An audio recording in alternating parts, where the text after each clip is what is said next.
Hello everyone again, second video for today. And before I start, I want to put something straightforward so that it will serve as a context.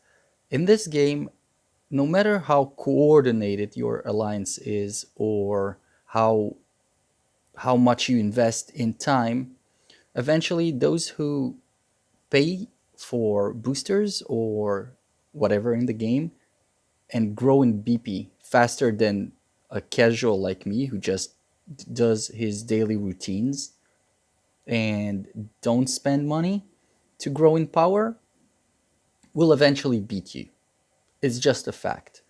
So don't take it as if you don't pay, don't play. No, you can play this game, have fun, enjoy whatever comes to you in the casual way, although you will be quite limited in certain areas that require strong players to be on your side.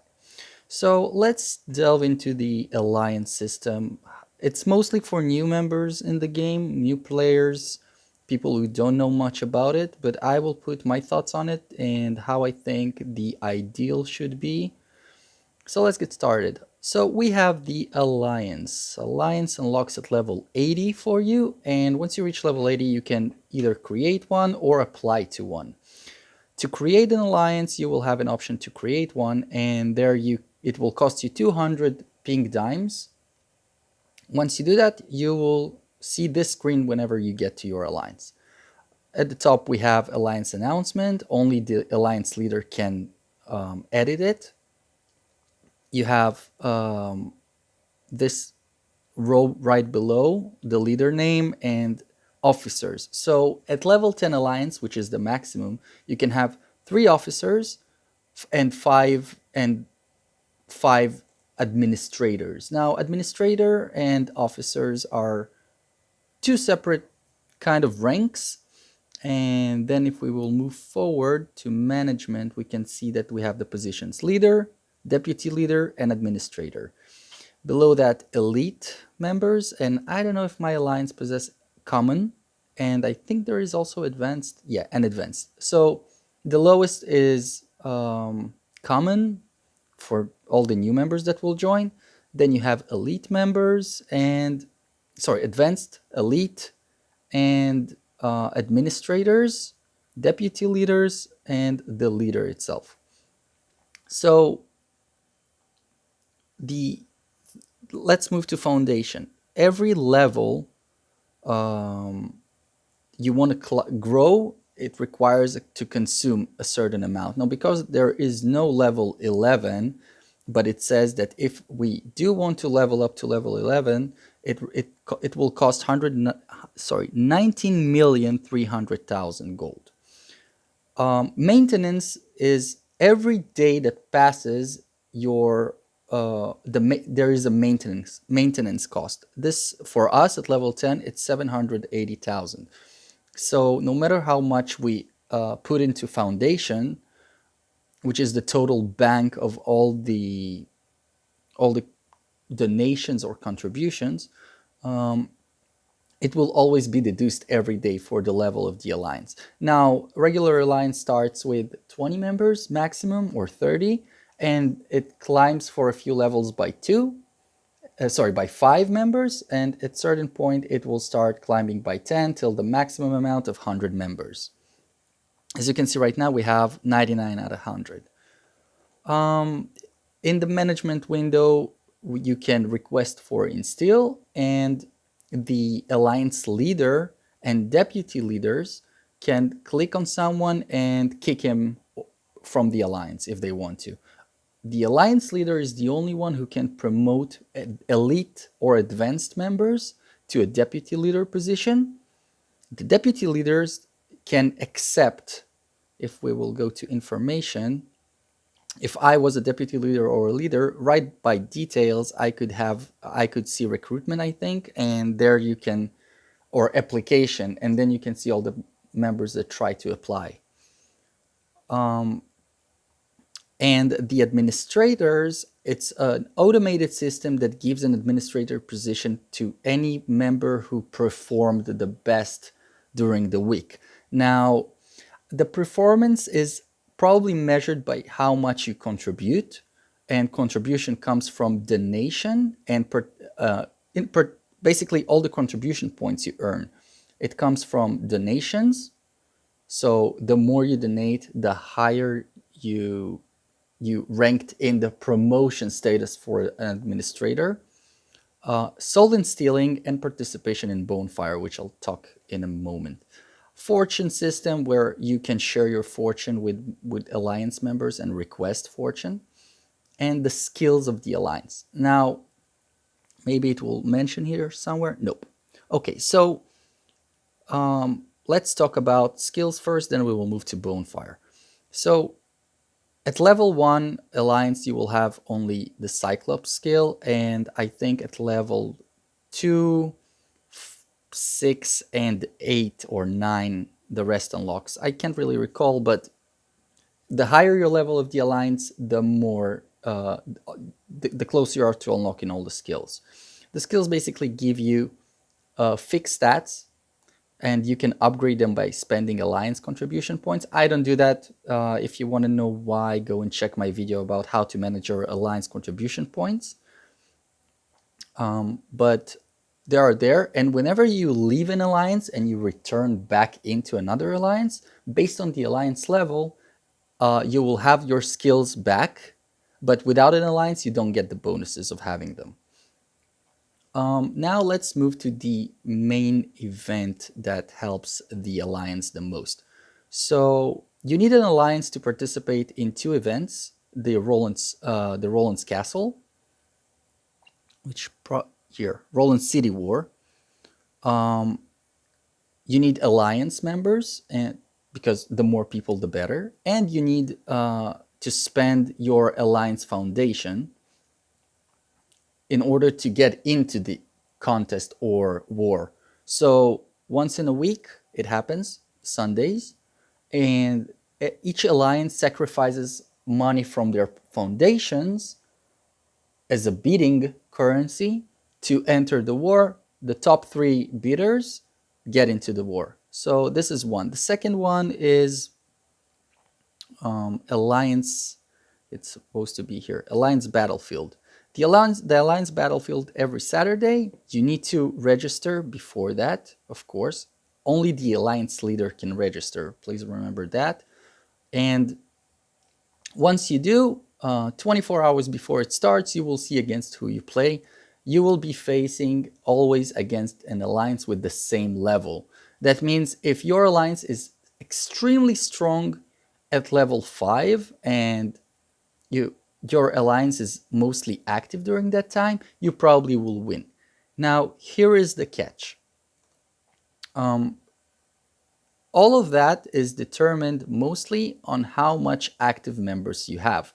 So let's say, for example, that my alliance has 99 members, but every day for the major events always show, like, only 50 or 40 people show up. That means that during the alliance bonfire, we earn less than we could have had if we would have earned from 100 people.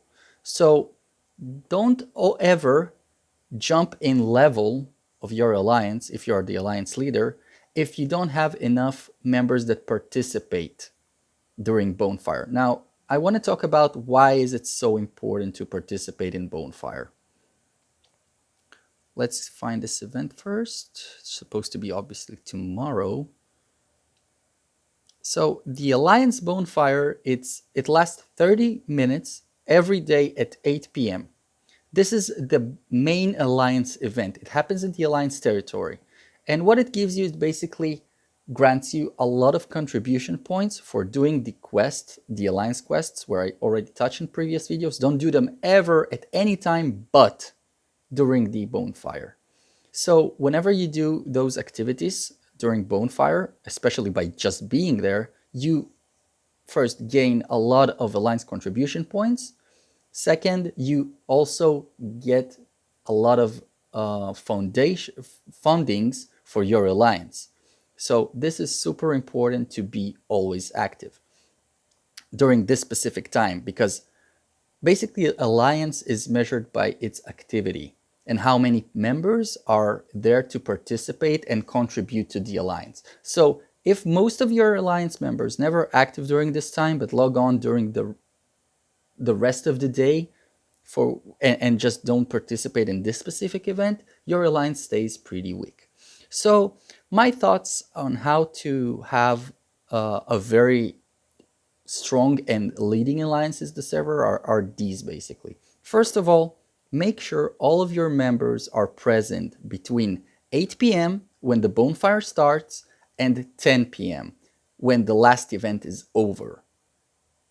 If you keep your alliance members active during those times, you most likely will have a very strong alliance who contribute a lot, and you will show up to most of the events with full power. That means 100 members. So if you have that kind of alliance and this is what you do, great. But if your alliance always consists of only 40 members active, you won't get too far if they will have 41 or 50 members active and everyone's power is equal. The more people you have, the better your chances to win. Now, this is why I had my statement at the beginning that in the end, no matter how many members will be active, eventually the strongest players on the leaderboard will be those who decide how it goes. Because, for example, my alliance have Max. Max is a great player, spent a lot of money in the game. He is basically the ace of our alliance. He can deal with all the problem. However, Drake is also a very strong player, and for him, wiping our members, it's a piece of cake. He just press a button and we die because he's way stronger than most of us. Then we have Nignog and Maharet. So it's basically 3-1. All those three on the other alliance can beat Max if they work together. So now Max's job is much harder because he doesn't have anyone else close to his level on our side to support him. So this is why I say, if you have 40 members who participate every day and the other 60 are AFK during that time, your alliance is total of 40 members. This number at the alliance board, which shows 99 members out of 100, it's fake because your alliance is basically whoever is on between 8 p.m. and 10 p.m. Other than that, the other people, you can just look at them as randoms. They are ghosts. They are there, but they are not present when your alliance needs to shine. So keep that in mind. Try to set up a rule. If you want to be an alliance member, be active during that time because this is where the alliance shows its true face, how strong they are. And assuming that if your ace member didn't show up, then you all are going to lose, it's not always true. You do need as much people as you can to show up because most of the activities end up being with whoever brought more people. It's true to the abyssal domination where you need to capture multiple areas. It's true to alliance war where the more people you have, the easier it will be to finish taking down the towers and the main tower, and so and any other activity that's at least what I believe.